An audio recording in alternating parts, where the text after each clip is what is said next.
అస్సలు అనుకోలేదు ఇలా జరుగుతుందనేసి. హాయ్ గైస్, ఇది వినాయక చవితి పనుల్లో పార్ట్ 2 అనమాట.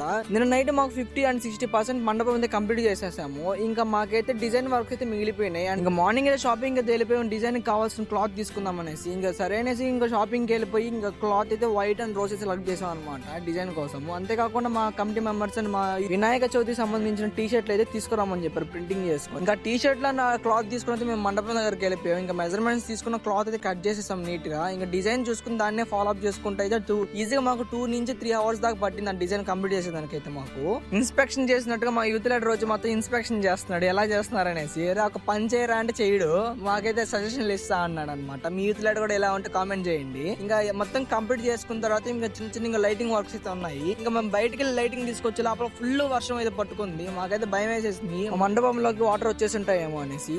అనుకున్నట్టే మా మండపంలోకి అయితే వాటర్ అయితే లీక్ అవుతుంది అనమాట. అసలు ప్రాబ్లం ఏందని చూసుకుంటే మేము పైన వేసిన రైన్ కవర్ అయితే హోల్స్ పడిపోయి దాని నుంచి వాటర్ అయితే లీక్ అవుతా ఉంది.